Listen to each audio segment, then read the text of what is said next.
You may not recall every instance, but oftentimes, and maybe you've had that experience either with you are discerning something or with a friend who's discerning something, remembering that, we've often had conversations about this. There was a study done with menu ordering. It looked at groups of people and evaluated their happiness levels with the choices that were made. Okay. And it was them making their own choice from a menu selection or a friend or companion making the choice for them. It was a statistically significant amount who were more happy when their friend or companion chose the meal for them.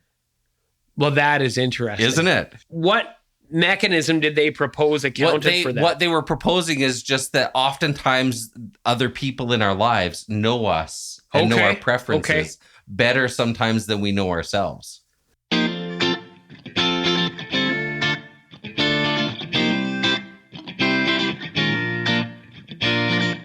I'm Deacon Eric. And I'm Dr. Brett Salkeld. And you're listening to Thinking Faith. This is a podcast brought to you by the Archdiocese of Regina, where we attempt to navigate this winding road of faith in Jesus Christ so that we might know Him more intimately, love Him more profoundly, and together serve Him more deeply in our daily lives.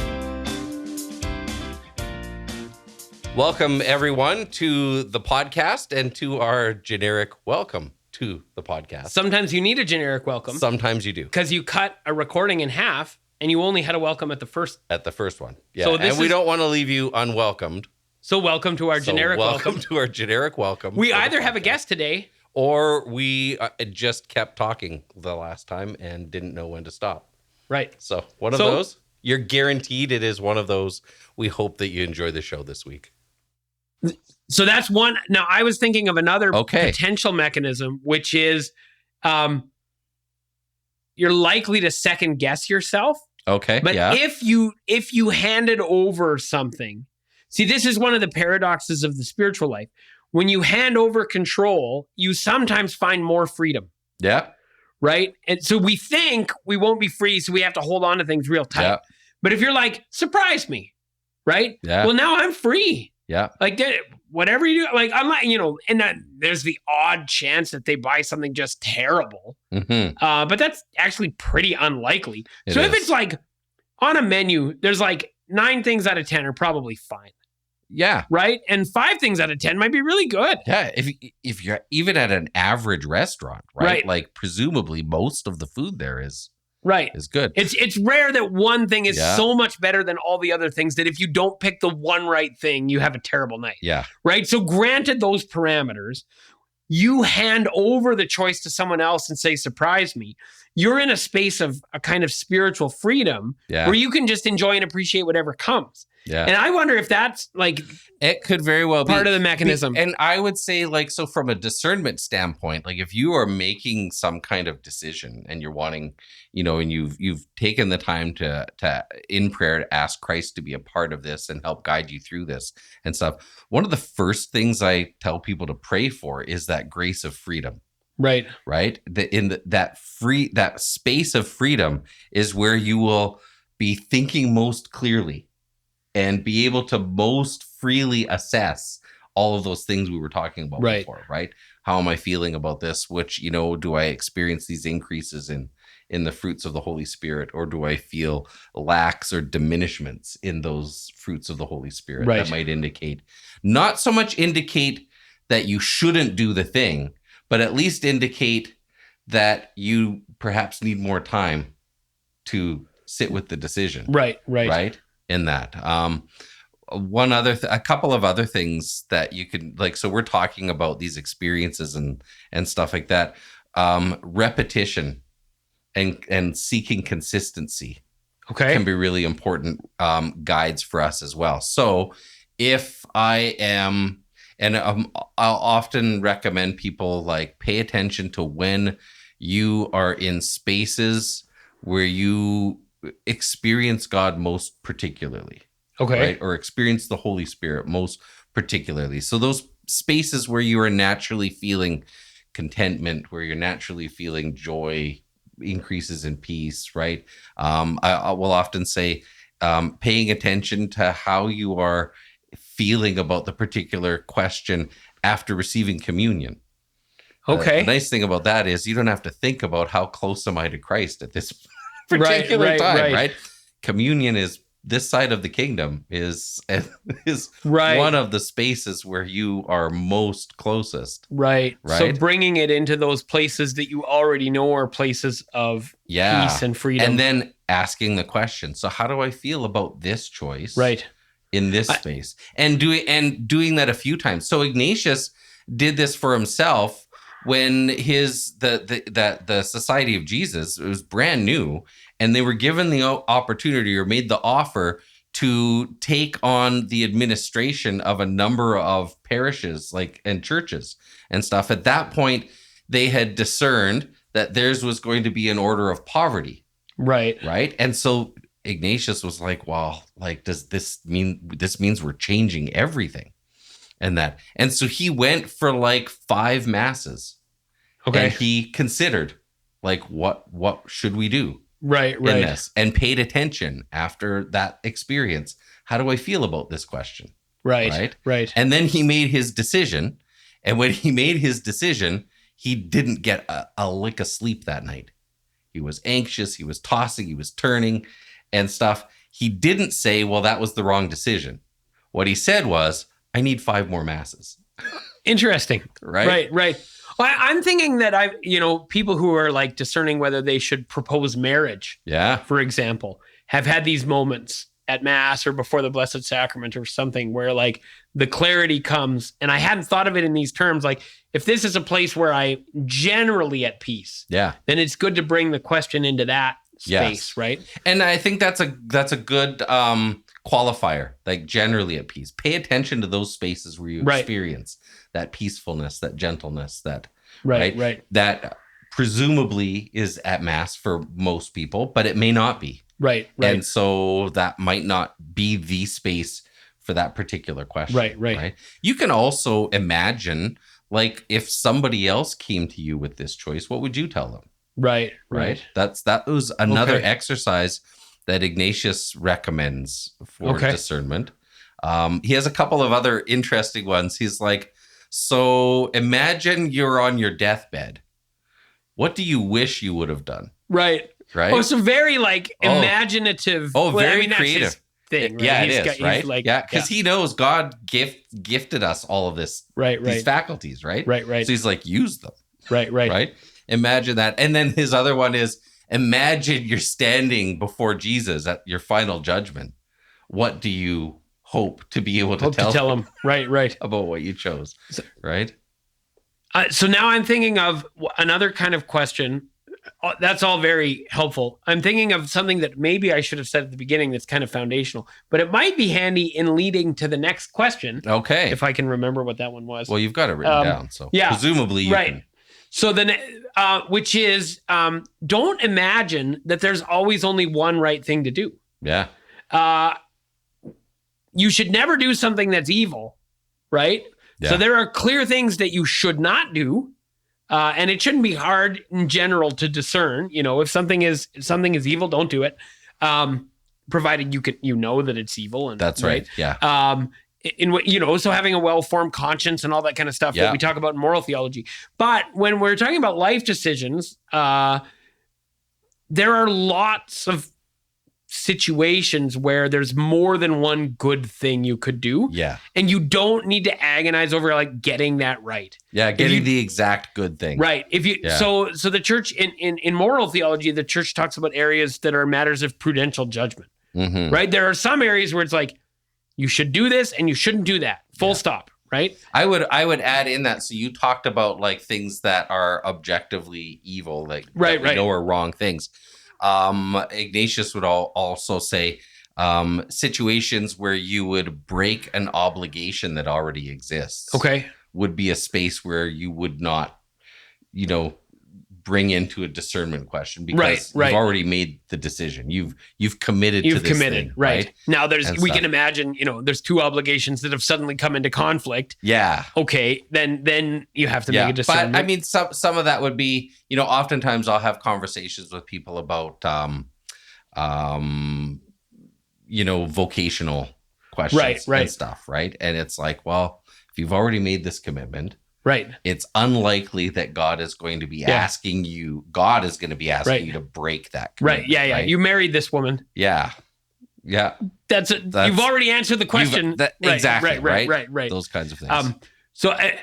So there are things that are clear. Yeah. But then there are lots of things that the church considers prudential matters, which means you need the virtue of prudence to make a discernment. Yeah. But there are more than one good options available. Mm-hmm. And you don't need to be in a panic about getting it exactly right, because lots of life doesn't work that way. Yeah. And it can be quite crippling to think that every single life decision can be reduced to a kind of binary, do this or don't do that, and you have to get each one of them right, or you're sort of off the track.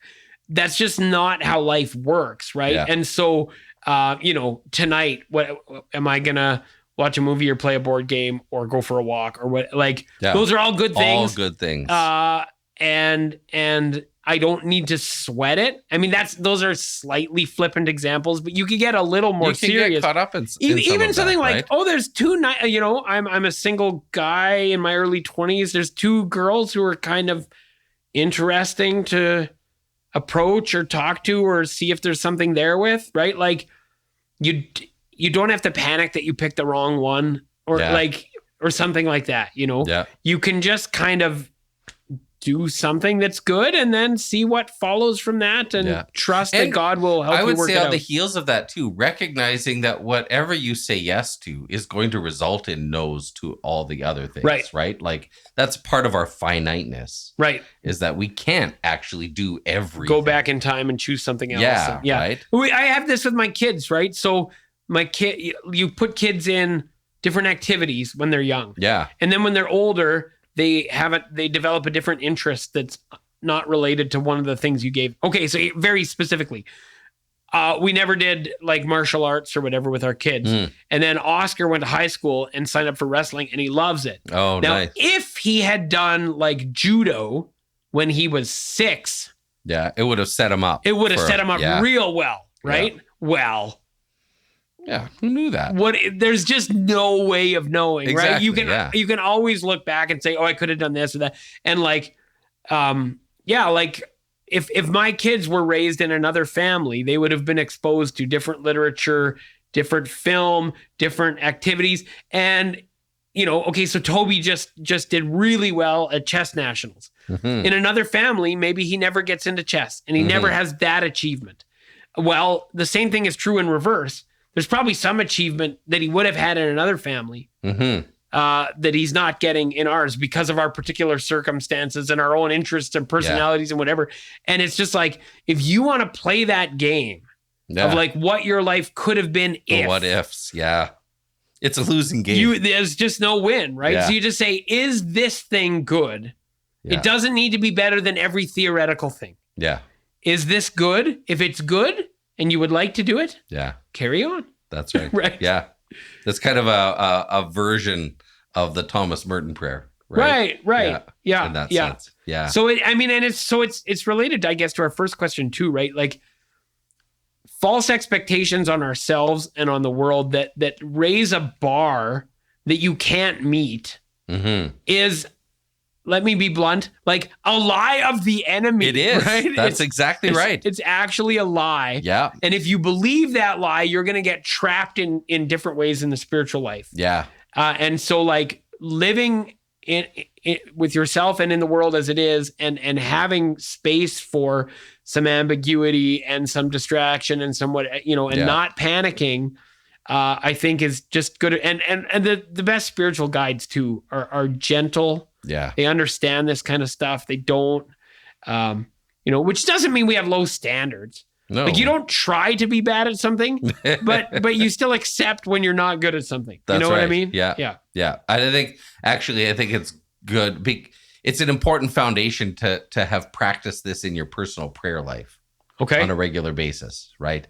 All the stuff that we talked about when we talked about prayer will set you up for good discernment Right. and that too. Right. So, yeah. Not panic, not have unreasonable expectations, all that kind of stuff. Yeah.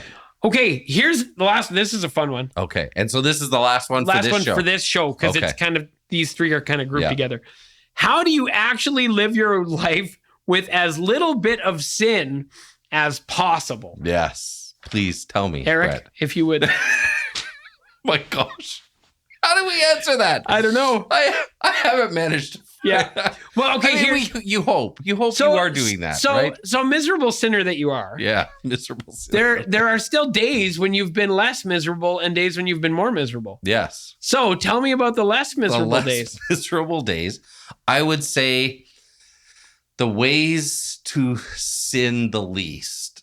Having a good, consistent life of prayer. Okay. Is helpful. So the first, right? The first, like all that stuff that we talked about, right? Okay. But I would say striving for virtue, right? Again, almost like the Thomas Merton prayer, desiring to do well, right? Desiring to do the good, and then seeking that and making those choices to the best of your capacity in the moment. So let me jump on this. Yeah. Cultivating desire. That is, I think is really key here, right? So desire is a problem. It's a human problem, right? Because we desire stuff, and that means a bunch of things. It means we might desire things that are bad for us, might be even things that are good for us. We might desire, but we can't get them. Or and we so desire them to extents where they become bad. Or we desire good things in bad ways, right? So desire is a problem, right? And so some philosophies have said, well, then what you need to do is eliminate desire, because desire leads to problems, leads to suffering. So if you want to eliminate suffering, eliminate desire, right? That's a common approach among some Eastern traditions, right? Not Eastern Christian, but Eastern traditions. And Christianity says, no, desire is good. God made you a desiring creature because you're built for infinity. Like your desires are actually infinite. Now that's why they get you in trouble in a finite world. Right? But what we want is to channel them well. And so one like a preliminary step to avoiding sin is desiring well. Yeah. Right? Desiring things in a way that is appropriate to the service they provide to life, right? So desiring sex or food or rest or work or whatever in ways that are proportionate to what is good for you, right? So cultivating healthy desire, which any one of those things I just listed and a million more things will want to assert themselves to a greater degree than is good for us if we've left a gap at the top. If we have not cultivated the desire for God, who alone can fulfill what we try to fulfill with sex and food and work and rest and money and power and blah blah blah, right? If we haven't cultivated a desire for the highest good, then the other things are going to assert themselves, right? So I think so that goes to prayer. But it worship, which is something like saying that God is who God is. Right. So recognizing reality. So that's one kind of like big theoretical thing is like, don't run from your desires, but place your desires before God and recognize, we've quoted this line on the show before, the man knocking on the door of the brothel is looking for God, right? Everything you're doing, chasing after in this life, you're looking for God. So Ignatius has in the spiritual exercises the very first week, which is like preparing to do the retreats and stuff, he has what he calls his first principle and foundation. Right. And it speaks exactly to what you're talking about. And it talks about cultivating a healthy detachment from the things of this world, not a rejection, but just a detachment and stuff. And so he starts off saying, recognize that you were created by God for God, and it's in God that you will find your ultimate fulfillment. Right. Then he says, everything in this world is given to fulfill that purpose. Right. Right. And if our attachments make those things obstacles instead of vehicles to God, then we need to reject them. Right. Insofar as we are not bound by obligations and stuff, like previous obligations and stuff like that, right? So some people my would wife say, is an occasion of sin. or an obstacle to my holy life in God, right? Right. People will, I've had those conversations with people where it's like, I can't do X, Y, and Z because I've got a wife and family and I have to do that. So, so do I just need to like separate myself from like, not maybe not even actually, but just like detach myself from my family, right? God would be like, no, you've got a vocation here. Find me there, right? So you can't live. So this is a temptation to live with as little sin as possible by running away from the world. Yeah. Right. And that's not what God wants for us. Right. And the Desert Fathers will tell you that actually doesn't work. Yeah. Right. They do run away from the world, and then they find that they're drawn back to the world. They brought themselves with them when they left, right? Yes. And so wherever you run, there you are. There you are. So that's not going to solve the problem, because the world isn't the problem in itself, right? Yeah. Wherever it's your you go, disposition towards the world, right? Right. And so running away from now, I'm going to say something that sounds like the opposite, but they're both true in their own way, right? The church has a lot of wisdom about avoiding occasions of sin, right? And so, but you have to be realistic and recognize, like, you can't just run from the world. But on the other hand, there are certain things where it's your thing, and it's not like going home to my wife and now I'm going to sin, and like, okay, no, like, I don't know, whatever it is, like, hanging around with this person who has this really sour disposition, who's going to gossip or speak ill of others, and then I'm going to start doing the same thing, right? Or whatever it is, or even like things like social media, video games, television, right? Those kinds of things where you will hear voices saying, "Oh, well, those things are bad," and just avoid them altogether, right? But I mean, from a first principle and foundation standpoint, I mean, and from a Jesuit spirituality standpoint, like, there's nothing outside of the scope of God, right?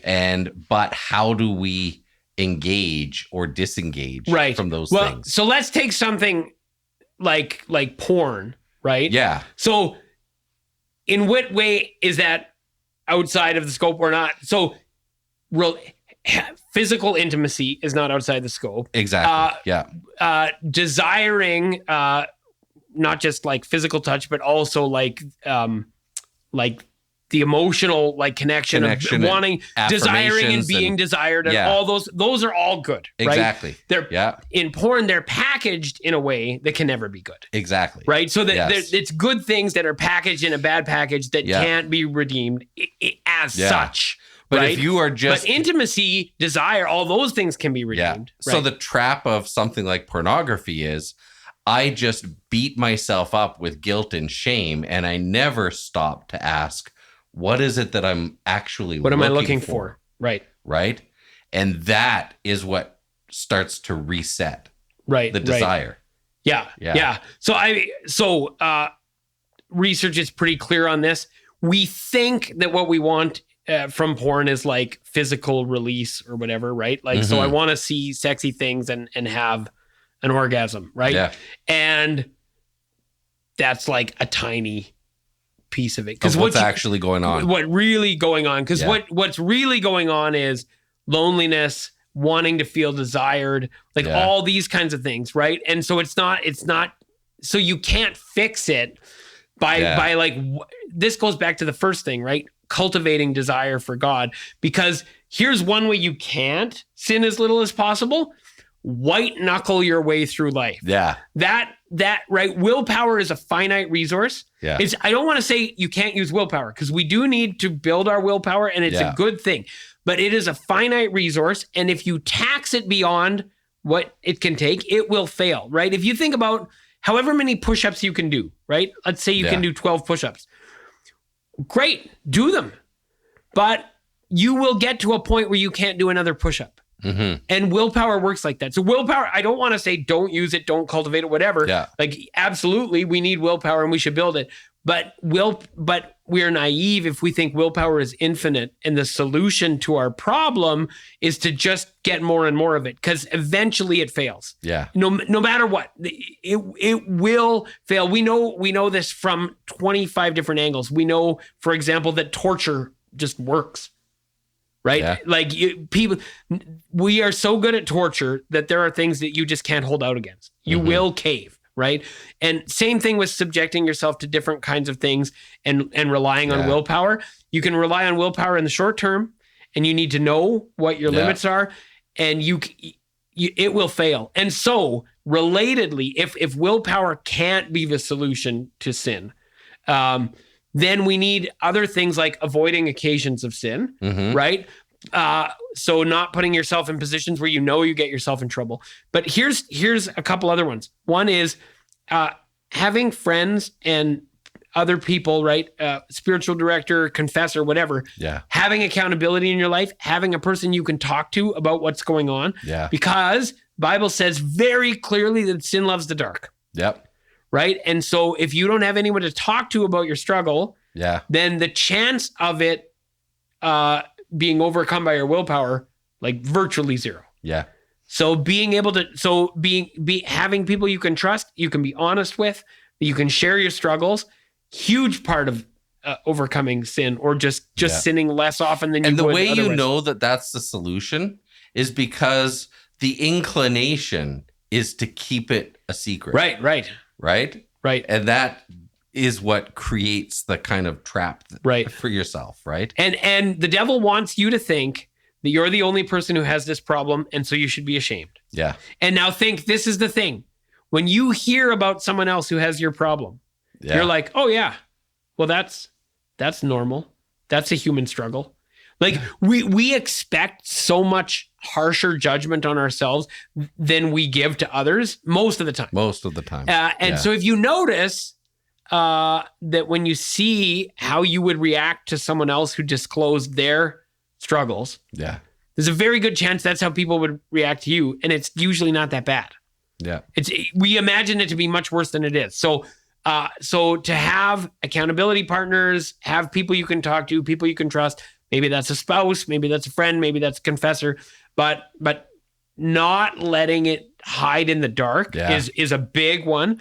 That's one of the things we talk about in our mental health ministry, is that, like, so if you're hearing Brett talk about this right now, and you are struggling to identify someone in your life who could be that person for you, or a few persons, it's a good indication to maybe take some time to foster and intentionally cultivate at least a couple of relationships like that. I think we live in a world today where so many people struggle with that. The grade 4-6 students that I was visiting with earlier this week. So, I mean, you're seeing this in September. I was doing this in June. We were talking about mental health and wellness and about having trusted people that we can talk to. I would say I was a little concerned by the number of kids who didn't have somebody that they felt they could. A lot of kids did, which was great. Right. But in every single group, there were kids who didn't feel that they did. Right. There's a whole other episode, but social media and now AI is, Mark, what did Zuckerberg say? AI can help with loneliness. Oh, I'm gonna bet it's going the other way. Oh, 100%. 100%. You're gonna feel more like AI is gonna help with loneliness the way that porn helps with relationship. It doesn't care. And it doesn't care. That's the thing. That's why it's in my head it's the same as porn. Because whatever gratification you get from the interaction, it's fake. Yes. Deep down, it's fake. Can't and so escape that. So you can't. Anyways, the ministry of the church in the age of social media and AI has to be keenly aware of loneliness. Yeah. Like it's an epidemic, and providing those contexts for relationships. So now that also means, if we're listening here, like not waiting for someone else in the church to reach out and start like. That's why we talk about being intentional about cultivating those relationships ourselves. So think about the things that you enjoy doing, that you like hobbies and activities and that, and go like create time for those things where you can meet people who share similar likes and desires for that, where you can intentionally foster like relationships with each other and stuff like that. Right. And that leads me, actually, this was going to be my last thought on this. Well, I don't know if it is my last, but it was the last I had at that point. Yeah. Which is, I mean, in a certain sense, it's a simple hack, and it's probably the thing that I do. It has its own dangers, but keep yourself busy with good things. Have a hobby. Have a few hobbies. Have things you do in the community. Like if I sit at home by myself, or if I go bowling, or if I go for a walk, or if I crochet, or like whatever the thing is, I'm just way less likely to get myself in trouble. Yeah. Well, that's David wandering on his roof on his own. Oh yeah. Right? In the Book of Kings. Yeah, right? You're supposed to be out there doing stuff. That's right. It opens up saying, when other kings are out defending their land, right? David was at home by himself, wandering around. That's a great. I hadn't read that into like that connection, right? But yeah, if you're like, now we all need to relax. Yes. But here's the thing that we need to be honest with ourselves about. Sometimes what we do to relax isn't relaxing us. Mm-hmm. Sometimes doing things is more relaxing, right? Sometimes when we say we're doing nothing to relax, that's a lie. Yeah. Sometimes working in the yard is relaxing. Yeah. Sometimes going for a walk is relaxing, right? Even if it takes a little oomph to get you off the couch. Yeah. Once you do it, you're when you do it and when you're done doing it, you're more relaxed than if you just stayed on the couch. Yeah. So we have this false idea that relaxing is like non-active. Yeah. That leisure or Sunday is like, don't do things. Yeah. And it's like, no, do good things. Do good things. Okay, so this is interesting, actually. This is getting my mind thinking already. So we've done a couple of mental health and wellness workshops this spring. And in both of those situations, both with young people and with older people, we provided kind of a template for like a self-care plan. Right. And it started with identifying the signs in myself that I need to do something. Right. That I need to take action in some way. And then it identified 4 areas, our physical needs, our emotional needs, our mental needs, and our spiritual needs. And basically it was, when I experience this, this, and this, I will do this, this, this, this, or this, or that, right? Right. That you have this care plan in place. I could see adapting something like that for this instance. When I feel inclined to do something that I know objectively is not good for me or others, I will instead do this thing, and it's the things that you enjoy doing. Right. It's good things that bring you life, bring life to others. Right. Like I could see, that would be really interesting to put together. So when I'm home, I got 7 kids. We got a million things going on. I most days I'm going from sun up to sundown with one obligation after another. And I'm perfectly capable of sinning in the midst of those obligations, but they are a protection against certain kinds of things. Yeah. Right. And so, but now I'm on the road a lot speaking. Okay. Yeah. And one of the things you have to figure out is, what do you do with yourself in a hotel room? Yeah. And so I'll get into a hotel room and you've got like 6 hours between now and when you're likely to go to sleep. Yeah. What are you going to do with yourself? Yeah. And I need to make a list. Like within 10 minutes of getting into that hotel room, I get the hotel stationery and the pen and I say, I'm going for a walk. I'm going to the gym. I'm FaceTiming with the kids before bed. Yeah. I'm going to read this article, and I have a list of things to do. And then I can have a night where I enjoy life. I'm productive. I'm not falling into whatever might happen when you sit by yourself for 6 hours in a hotel room.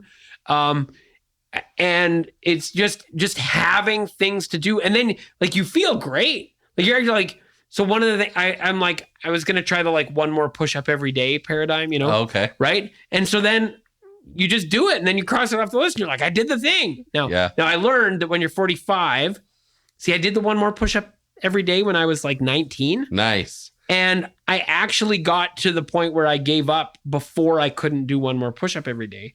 Okay. And I thought, well, that will happen again. That doesn't happen when you're 45. No. You're 45. And I had to look it up in the internet. What's wrong with me? I said, what's wrong with me? I did one more push-up every day and I can't. No, I can't. And they said, you're 45. They said, you're 45. You're 45.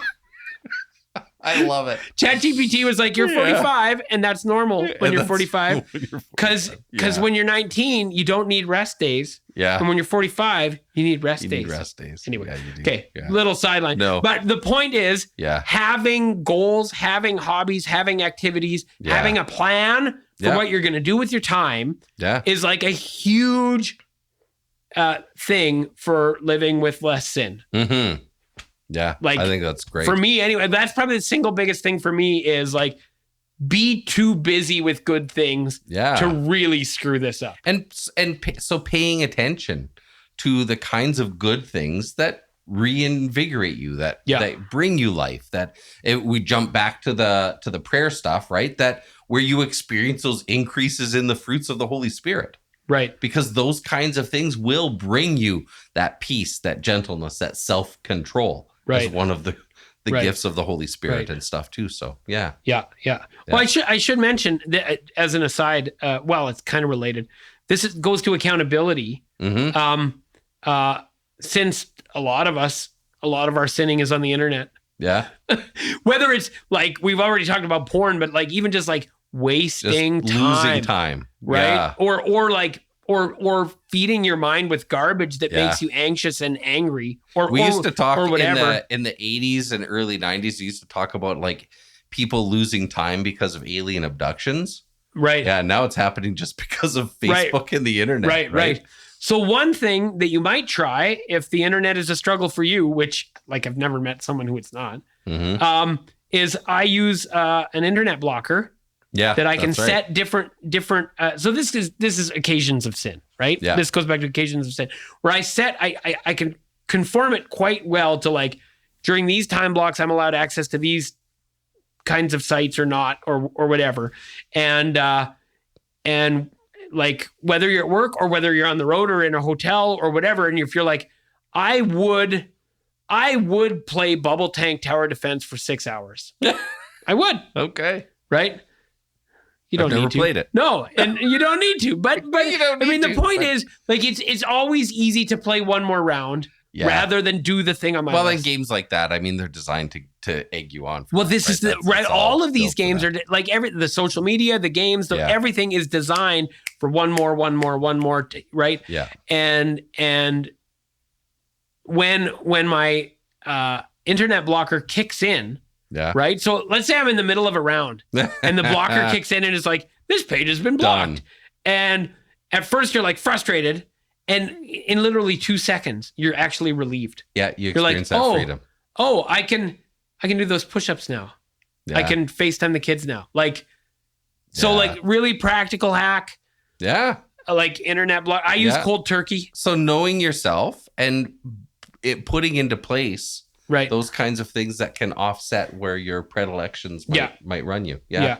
Because the enemy knows your weaknesses. Yeah. Right. Well, that's one of the exercises Ignatius talks about is he says, the enemy is prowling your camp always looking for weaknesses. Right. Right. And so you do it first and identify the weak spots. Right. And shore them up. Do an audit. Yeah. That's right. Yeah. Yeah. So there you go. Anyways, hopefully those are a few things that might be helpful. Yeah. I think those are great. Excellent. But it's not white knuckling it. You will not live sinless by white knuckling it. That's right. Yeah, exactly. So hopefully this has helped all of our listeners, the young people and that involved with the youth group at St. Jerome's in Hyattsville. Very grateful for the questions for you. grateful to all of our listeners for spending some time with us here on our first episode of season 3. Yeah. And until next time, we continue to pray that God may bless you and those you love with a faith that is always seeking understanding. St. Thomas and St. Ignatius, pray for us. Amen. Amen.